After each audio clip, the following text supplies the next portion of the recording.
Okay, 13-8, the second of the 13s, and like I said on the 13-2, this is a rock back on that holy, back on the so-called Sal Creations mother, and Jim, what do you got to say? I think that's a good-looking one. I guess I would have a hard time believing there'd be very many red bears that come out of the gate that look neater than what that one does. That one's head carriage and length of front. Again, I'm a sucker for a good front end and the way they come out of the gate when they hit that ring, and man, that one's good built. Very good skeleton hog. His elevation almost runs uphill. Length of bone he's going to be right on frame size. He's perfect like the body.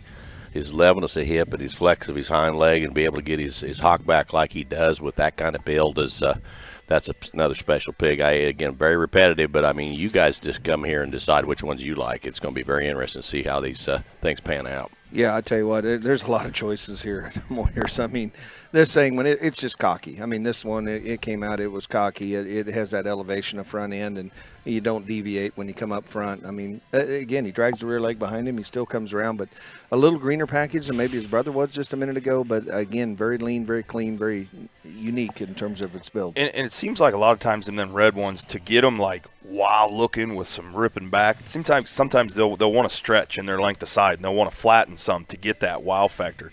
This pig doesn't do that. I mean, this pig has that high dollar crossbred look about his jaw and the way his head comes out of the top of his blade, but then he does not sacrifice blade width, spread in his center body one bit. That is a very unique Duroc male. Like the hair on that one.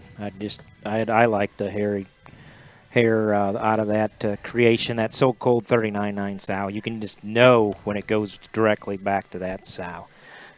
We know what creation did. We know we're excited about rock, and right here it is. And Jim, if people aren't using rock, I think they're missing something here on what we've seen so far. No doubt. 13-8 rock boar.